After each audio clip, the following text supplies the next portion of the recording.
어디까지 됐어? 여기까지 했어요. 응?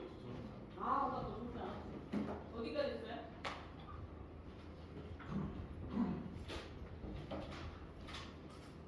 뭐에 분류? 국내법, 국제법, 사회법 여기까지?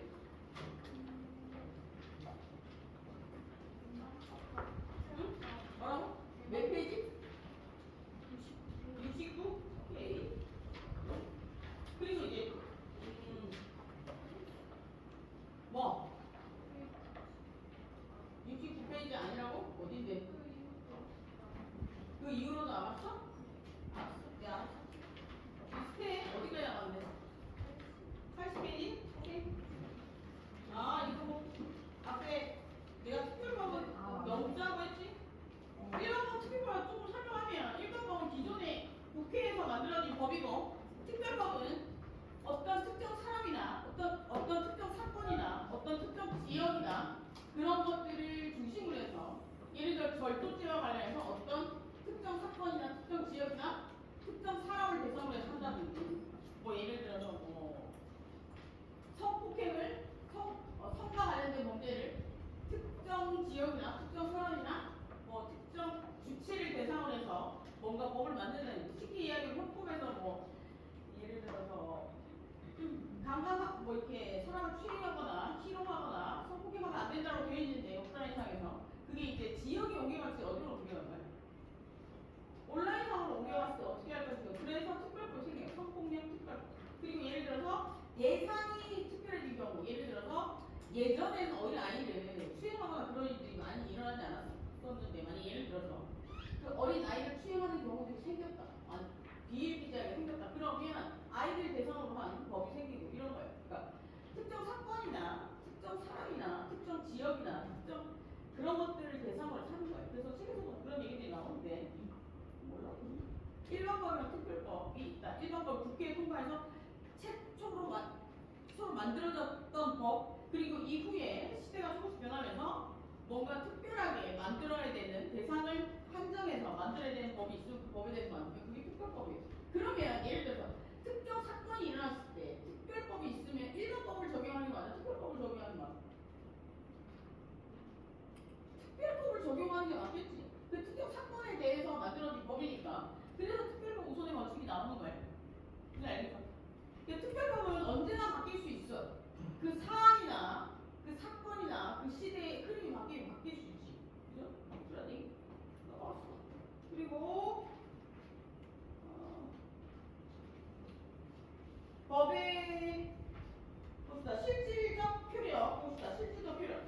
우리가 그 인문학에서 보면 실질적 표력이랑 뭐 형식적 표력이랑 이런 얘기들이 나오는데 실질적 표력은 무슨 얘기야?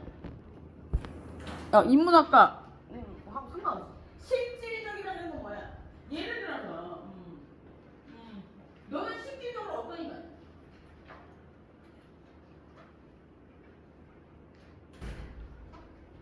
그러니까 얘가 만약에 체격도 좋고 남성성이 강한데 뭐좀 봤을 때 자, 귀여운데? 근데 이러면 성추행이에요. 성희롱이 말이죠. 아이. 그래서 만약 속을 들여다봤을 때 아주 여성스럽고 다정다감하고 이런다면 실질적으로 봤을 때 그렇다면 색깔이 그렇다는 거야. 무슨 알겠죠? 근데 형식적이라는 얘기는 뭐냐면 겉모습을 그래서 모든 인문학에서 얘기한 형식적이나 실질적이라는 얘기는 겉 속에 있는 내용을 얘기하는 거고 형식적이라는 건 겉모습을 얘기하는 거야. 그러면 법의 실질적 표현은 어떤 거야지 될까? 법은 실질적으로 조직에 어떤 의미여야 될지를 따져보면 돼. 그 예를 들어 법은 정의로워야 돼. 정의로워야 돼. 법은 정의가 뭐야? 영어로 저스티스 힌트 줬어. 뭐야? 늦게 왔으니까 내가 저한테 안 그러고 출석도 안 해줄 거야. 이거였네?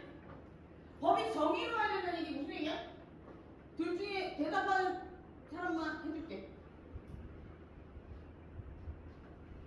이러면 픽 쳐지는 거죠. 모를 수 있어. 정의롭다는 얘기가 뭐야, 여러분? 생각해본 적 있어요? 우리는 늘 정의로워야 된다고 얘기하잖아요. 정의가 뭐야? 우리 대학생이 한 번쯤 생각해봐야 돼. 누가 물어봤는데 대답 못하고 모르는 거야. 정의.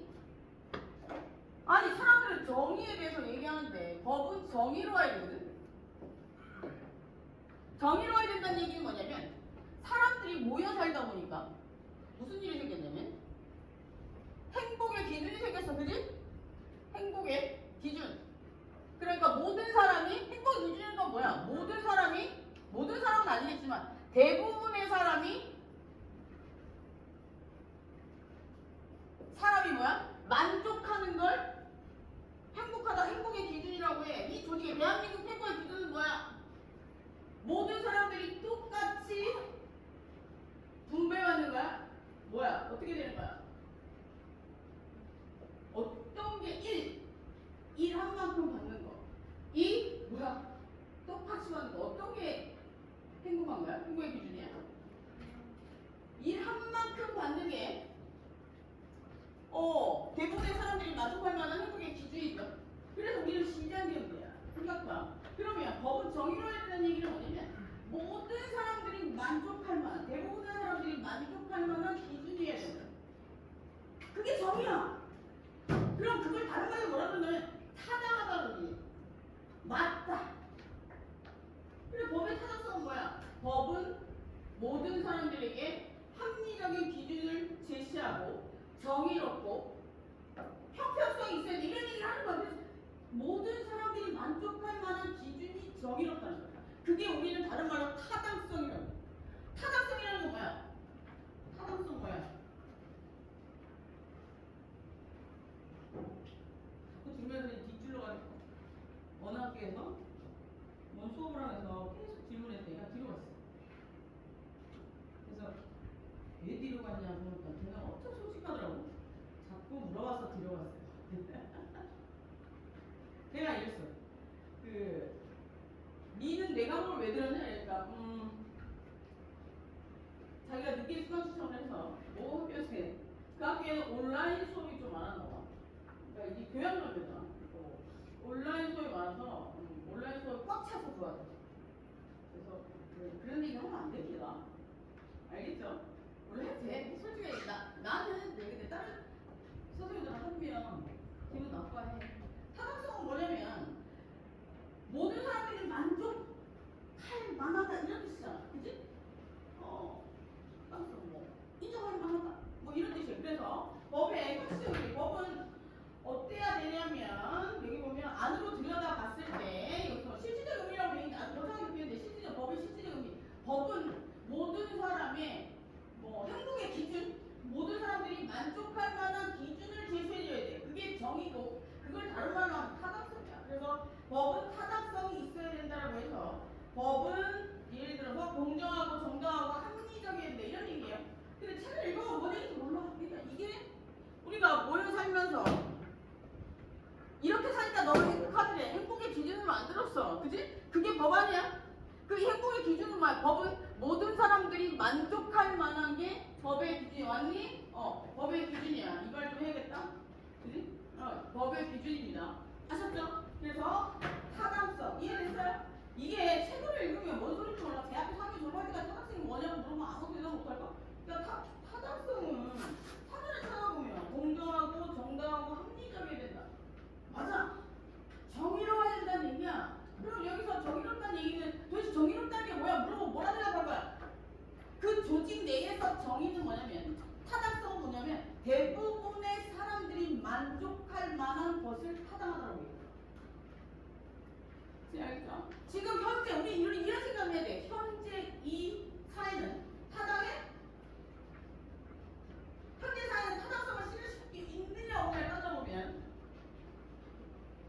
나라를 뒤집어야 될지 뒤집지 말아야 될지 결정할 수 있는 거야. 이게 대부분의 사람들이 만족할 만한 일들이 일어나고 있느냐 이거야. 그런 것들 이게 예를 들어서 이런 거죠. 이렇게 토론회 이런 거 나가면 이런 팩트를 써야 돼. 그럼 정당한 의미는 본인은 뭐라고 생각하시고 물어보면 대답 못해. 정당한 정의라는 얘기가 무슨 얘기 알겠지? 오케이. 여기서 그냥 볼까?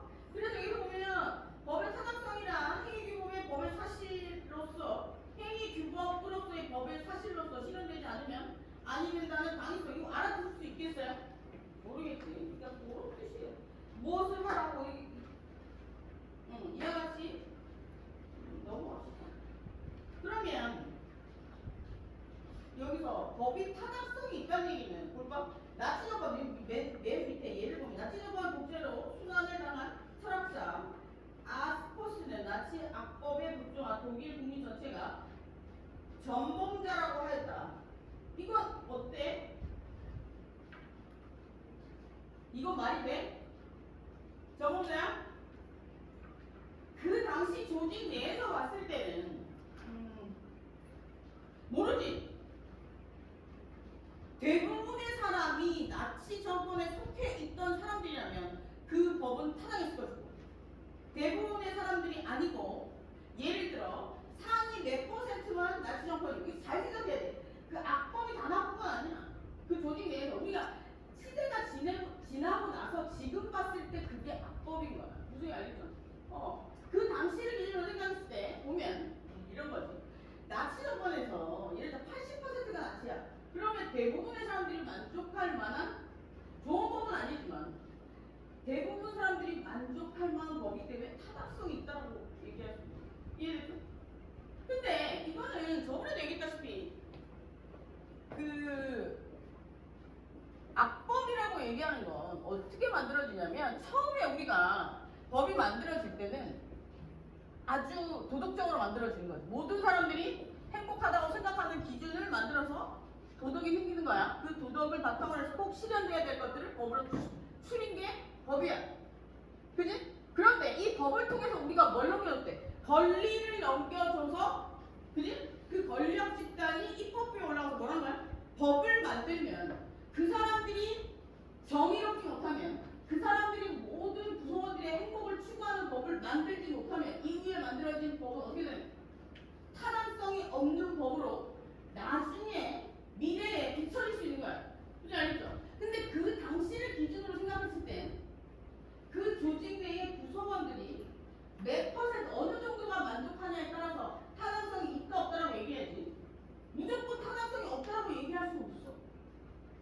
도덕에 반할 수는 있지만 그 조직 내에서 타당성이 있을 수 있는 거야. 무슨 얘기 알아들었어요? 알아들었어? 왠지 알아들은 것 같아 눈빛이. 아 그때 그 얘기였구나 이렇게 생각한 거야? 알아들었어요? 다시 물어본다? 오케이. 그래서 조금 어려울 수도 있는데 생각을 조금 간단하게 이렇게 너무 많은 생각을 하지 말고 합리적인 생각을 하면 정리할 수 있어요. 봅시다. 법의 타당성 그런 거고요. 그래서 나치 정권에서 아니 뭐 예를 들어 우리가 언제야? 우리나라는 악법이 나왔던 시대가 언제야? 일제시대죠. 일제시대 나라가 없구나 그때. 언제? 예를 들어서 우리가 양반과 평민과 상급 계급 사회였을 때, 그때는 법이 맞아? 그것도 잘 생각해봐야 돼. 그 악법이야. 근데 그거는 조직의 틀 자체가 잘못된 거야. 지금 봤을 때 그런 거야. 왜냐면 잘 생각해보세요. 권리가 있어야, 권리가 있어야 주장할 수 있어. 법에서. 근데 예전에 노비나 이런 사람들이 있었어 권리가? 노비는 그냥 재산이야. 지금으로 따지면 강아지가 우리의 재산인 것처럼 노비도 그 당시에 소나 말이나 돼지처럼 재산이란 말이야. 그렇기 때문에 예를 들어 조선시대에 타당성을 주장하는 거 어떻게 보면 조선시대는 타당했어 그 법이. 권리를 주장할 수 있는 집단이 예를 들어서 우리가 알고 있는 인간이라고 치부되는 사람들 대부분 예를 들어 양반밖에 없었잖아, 그치? 그들을 기준으로 그 타당한 법이지. 맞지 않아? 근데 이제 다른 조직에서 봤을 때는 말이 안 되는 거죠. 그 조직 내에서 봤을 때 말이 되는 거야. 그러니까 뭐 이게 우리가 논리의 비약이나 이런 데 빠질 때 보면 정확한 뜻을 몰라서 그걸 빠지는 거야. 별거 없어. 봅시다. 그래서 실효성은 뭐냐면 여기서 예를 들어 실효성은 사람들이 법을 잘 지키고 있느냐죠. 실효성이나 실질적으로 효과가 있느냐 이 뜻이야. 법이 실질적으로 효과가 있느냐. 법이 효과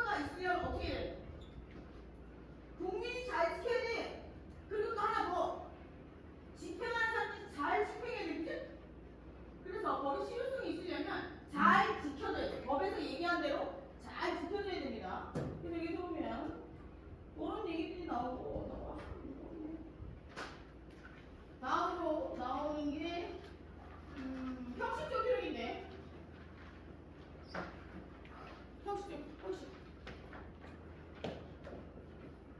형식적 효력이라는 건 뭐냐면 겉모습이야. 법의 겉모습.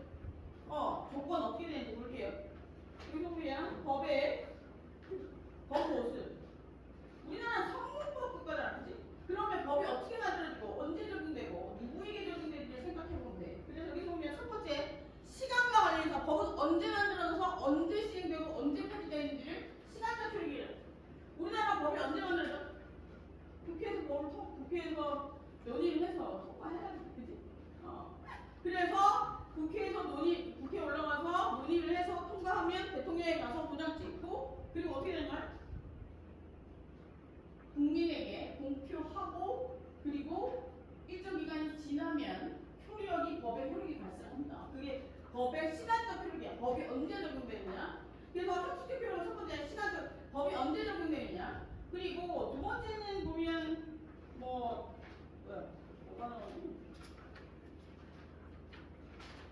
두 번째는 법의 장소적 효력. 법이 언제 적용되느냐. 어디에 적용되느냐. 언제 어디서 누구에게. 이게 형식적 효력이에요.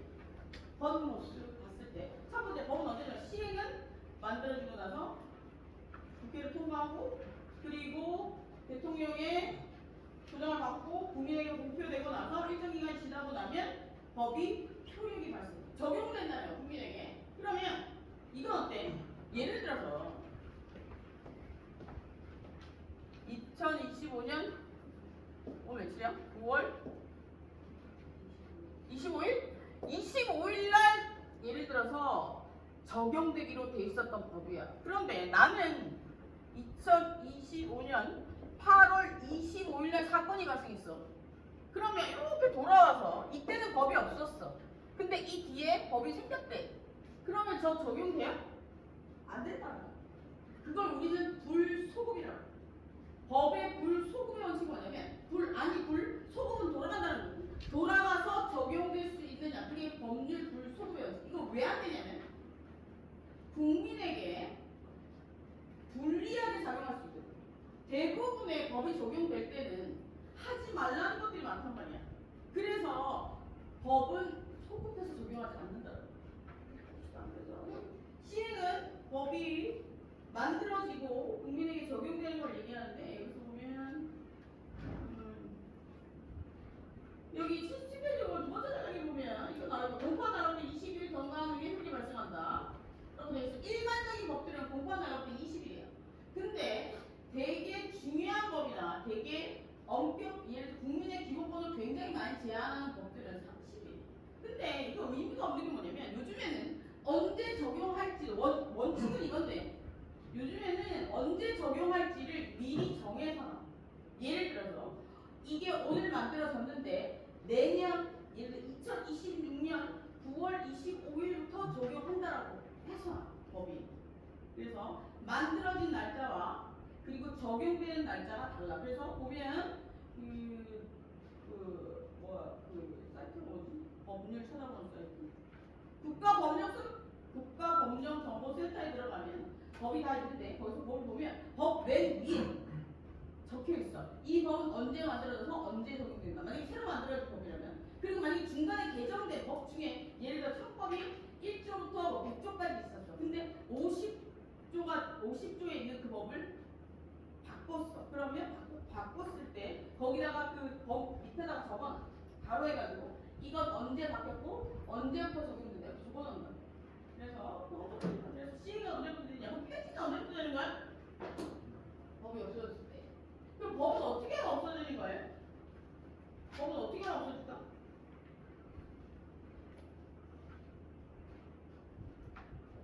법은 예를 들어서 여러 가지가 있어. 국회에서 없애는 경우도 있고. 두 번째는 우리가 국민이 간회해서 없앨 수 있는 건 예를 저번에 얘기했던 것처럼 요거 기억나요? 헌법 제일 꼭대기에 있는 게 헌법이야, 그지? 헌법에는 기본권이라는 게 있어, 그지? 기본권. 기본권은 뭐야? 인간의 존엄과 가치를 유지하기 위해서 기본적으로 보호되어야 되는 권리를 기본권이라고. 그러면 이걸 구체적으로 실현시키기 위해서 밑에 법률이 있다고 그랬어. 그지? 법률에는 무슨 법으로 끝나는 것들을 법률이라고 그래. 그러면 이 여기서 만약에 기본권을 침해하는 법이 발생하면 어떻게 돼? 존재할 수 있는가? 존재 못하는 거. 그래서 우리 뭐라고 그러냐면 위헌 법률 심판이라고. 예를 들어서 이 법이 헌법에 위배된다고 해서 위헌 법률 심판을 청구해서 헌법재판소 재판관들이 판단을 해서 그게 위헌 헌법에 위배된다고 판단이 나게 되면 어떻게 되냐면 그 법도 없어져. 다통이 없어졌잖아. 너희 마음대로 해. 국가가 개입하지 않겠어. 단 결혼도 계약이기 때문에 계약은 서로에게 어떤 결혼 일종의 채권 채무이야. 그래 너와 나 사이에 권리 의무 관계가 생긴단 말이야. 그러니까 너는 나에게 정도를 지켰어야 될 의무가 있는데 그 정도를 지키지 않았으면 만약에 채권 채무 계약에서 계약을 한쪽이 이행하지 않으면 뭘로 보상해 주냐면 대부분 국가가 개입하는 게 아니고 돈으로 보상. 그래서 요즘에 징벌적 손해배상이라고 하는데 징벌적 손해배상이라는 건 뭐냐면 벌을 주는 것 대신에 손해배상을 해준다고 해서 징벌적 손해배상이라고 해요. 그렇게 해서 요즘에는 발 아프면 2, 3천 원인데 걸리면 근데 그 입증하기 굉장히 어려워. 발 아프는 거 어떻게 입증해? 바람의 기준이 뭐야 얘들아? 왜 하지? 그러니까 바람의 기준이라는 건 예를 들어서 우리가 정조의 의미라는 건 성과 관련된 거 그런 정신적인 외도도 외도인가? 중요하게 나름이겠지만 어쨌든 우리 법은 실질적으로 뭐 그런 우리가 알고 있는 그런 일들이 일어났을 때 외도를 했다고 이해되시죠? 근데 그것도 입증이 되게 어려워. 예를 들어서 밖에 나가서 애가 생겼어. 이러면 입증할 필요가 없어. 유전자가 없으면 끝나. 그냥 알겠죠? 물론 상대방이 유전자 검사를 안 해주겠지. 해주겠지 안 해주지? 어떻게 하는데? 법원에 청구를 하면 소송을 걸면 유전자 검사를 할 수가 없어. 근데 만약에 유전자 검사를 했는데 내 배우자의 자가 아니야. 그럼 어떻게 되는 거야? 역으로 고소가 들어올 수 있지. 누가? 뭐 우리 어떻게 하면 될까 이럴 때? 합리적으로 편법을 좀 쓰는 거지. 미리 그 아이의 머리카락을 가져다가 유전자 검사를 하고 내가 불법적으로 유전자 검사를 한 거 이거는 편법이야. 뽑아서 검사를 하고 재판에 청구해서 다시 검사를 하는 거야. 왜냐하면 내가 합법적으로 취득한 증거가 아니기 때문에 그건 증거의 취득이 없어. 그렇게 하는 방법들이 다 나와요. 근데 앞에 밝혀지면 큰일 나니까 그런 혼자 조용히 해야 돼. 우리 여기서 세상에 비밀은 없나? 비밀이 있어? 세상에 비밀이 있는데 언제 밝혀지냐고 근데 그죠? 그래서 폐지는 이제 예를 들어서 법이 그 조직 내에 모든 사람들의 행복의 기준에 적합하지 않게 되면 없어지는 거야. 그걸 국회에서 할 수도 있고 그 조직 내에 구성원이 할 수도 있다는 거야. 이해됐어요? 국회의원들만 할 수 있는 건 아니야. 우리도 할 수 있어. 위헌 법률 심판.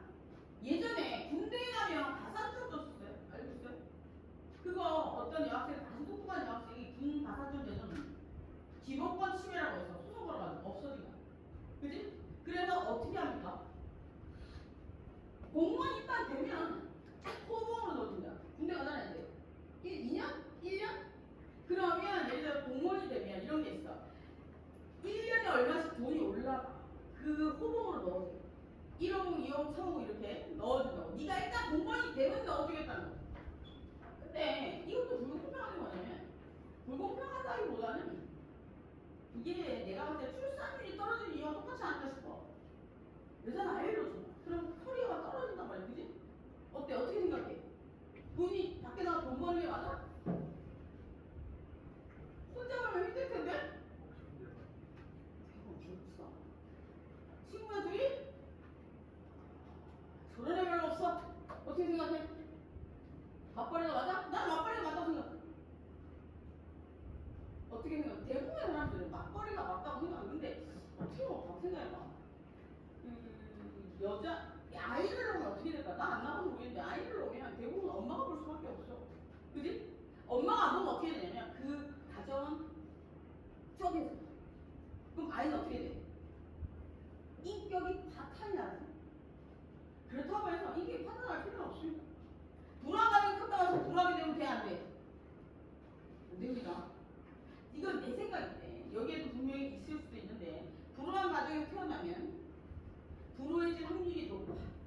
그런데 난세의 영웅이 난다는 얘기 들어봤죠? 그 얘기처럼 고난을 극복하는 방법이 어떤 거냐에 따라서 그 사람이 업그레이드 될 수도 있어요. 참고로 나는 지금까지 많은 데를 다 차였는데 차일 때마다 자격증 하나씩 땄다. 자격증 내지 학위를 하나씩 땄다. 그래서 많아. 다 차였어. 나 왜 차일지 모르겠어. 부담스럽나? 나이 들어 생각해보니까 젊었을 때는 좀 부담스러운 캐릭터일 것 같아. 어딜 가든 가만히 앉아있어도 입 다물고 있어도 눈에 띈다고 하고. 그래? 그렇다고 나한테 모르겠지. 내 친구들 그래. 그래서 나 요즘 조용히 다니려고 노력하는 거지. 사람들이 부담스러워. 그래서 우리가 여성은 애를 놓잖아요. 그런 걸 봤을 때 어떻게 보면 남성이 군대를 가서 혜택을 받는 건 좀 문제가 있을 수도 있어. 그런데 요즘은 결혼 안 하는 사람도 많잖아. 그런 걸 봤을 때 누구 말이 맞는지 잘 모르겠어. 여러분들 판단하세요. 일단 공무원이 되면 호봉으로 인정해줘요. 근데 공무원은 좋은 직업이긴 한데, 근데 이제는 공무원이 좋은 직업이에요. 이제 계속해서 취업 자리가 없잖아. 근데 공무원 자리도 없겠구나. 안 뽑겠구나. 그치? 되게 들어가기 힘들지. 근데 월급은 진짜 좋아. 거의 초등학교 선생님 월급이 200이 안 된다더라. 그치? 처음 들어가면 200이 안 돼. 그리고 소방관, 경찰관 대부분 9급. 그러니까 초등학교 선생님도 일종의 9급 월급을 계산하거든. 그러면 9급으로 들어간 공무원들은 대부분 월급이 200. 아파트. 직렬마다 조금씩 다른데. 그래도 뭐 이렇게 쓰면 되지. 그죠? 수업 얼마 쓰겠어? 3끼, 4끼. 그래서 법의 폐지는 첫 번째 그 법을 집행하는 주체들이 바꾸는 경우도 있고 입법부에서. 그리고 두 번째는 국민이 바꾸는 경우도 있습니다. 그거 같은 경우 구성원들이 바꾸는 경우는 위헌분을 심판. 그리고 이제 법률 분석 결론이 나오고. 그리고 다음에 하는 게 재형법 조직인데 재와 형벌을 법에 나와 있는 대로 이건 알고 있어야 돼. 뒤에 형벌도 나오긴 하는데 재와 형벌을 법에 나와 있는 대로 이 정도만 뜻만 알고 있으면 될 것 같다. 그러면 장소 지표죠. 법은 어디 가면 적용되느냐? 법 적용. 아니 이거는 알았죠. 법의 적용. 우리가 첫 번째 뭐였어? 시간적 표현. 그리고 뭐지? 장소? 장소. 실질. 형식적. 법 적용과 관련해서 형식 표현. 장소적 표현은 뭐냐면 법이 어디에 적용되냐. 그래서 영역이죠. 영토, 영공, 영해입니다. 그래서 여기 보면 우리가 지도가 이렇게 있으면 우리나라 한반도 전역에 적용되고 12해리, 영해, 12해리 여기에서 이렇게 시뮬레이션 이렇게 올라가면 돼요. 그리고 하나 더 있어요. 우리나라 영토로 치는 게 선박이나 항공기. 그래서 대한항공은 뭐라고 그랬어? 우리나라 아니야. 그래서 우리나라 법이 적용돼요. 그리고 미국 항공기는 미국 땅이야. 그래서 미국 법이 적용돼요. 그래서 지난주에 얘기한 것 같은데 미국 비행기에서 내놓으면 미국 시민권자. 그래서 국적을 취득하는 방법도 두 가지가 있는데 첫 번째 땅을 기준으로 해서 생각하냐. 그 나라 땅에서만 태어나면 국적 취득되느냐. 두 번째 부모님 중에 한 분이 그 나라 사람이어야 되느냐. 이렇게 기준이거든요. 우리나라는 부모 중에 한 사람이 그 나라 사람이에요. 그리고 미국은 땅을 기준으로 해요. 그래서 그 나라 땅에서만 태어나면 무조건 그 나라 국민이에요. 그래서 우리나라 엄마의 자녀인데 만약에 미국 땅에서 태어나면 미국의 영역에서 태어나면 국적이 두 개지. 그래서 예전에 내 어렸을 때 그 이전에 원정 출산이 굉장히 많았었어. 그래서 그때 원정 출산이 너무 많아가지고 뭐가 생겼냐면 원정 출산이 뭐냐면 임신해가지고 이제 미국으로 갑니다. 그게 너무 많아서 예를 들어서 7개월 이상이고 뭐 이렇게 되면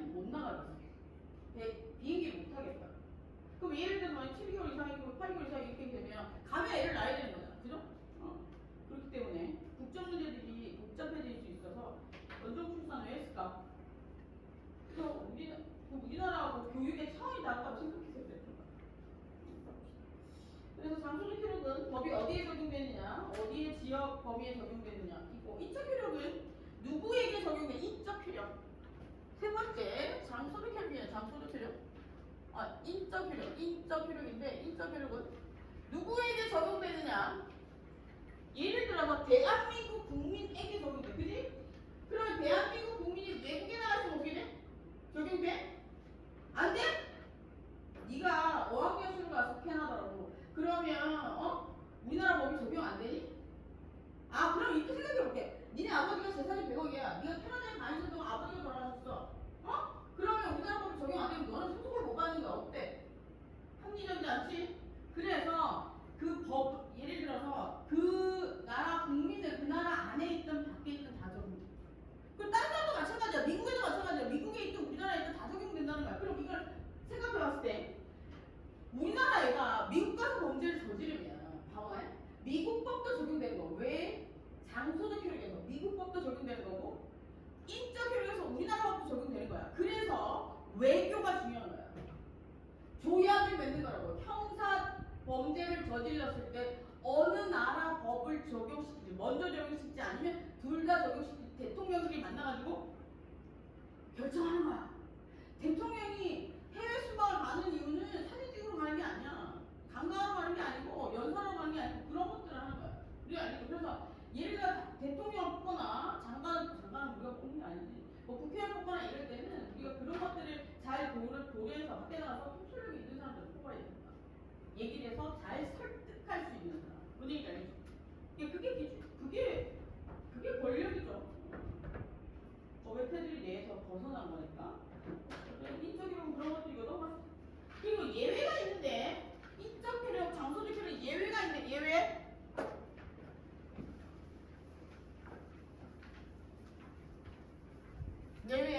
예외가 있는데, 예외는 뭐냐면 시외 법권 지역 그리고 시외 법권사. 이건 뭐냐면 우리나라 영토 안에 있는데 우리나라 법이 적용되지 않는 사람들을 얘기하는 거야. 그리고 않는 지역을 얘기하는 거야. 시외 법권 지역. 대사관이나 영사관 이런 것들. 그리고 시외 법권자는 우리나라 법이 적용 안 되는 사람. 대사. 이런 사람들 적용 안 됩니다. 그걸로 알 수 있는 가장 대표적인 예는 번호판이 달라. 응? 번호판이 달라. 걔네들 번호판, 그 자동차 번호판이 달라.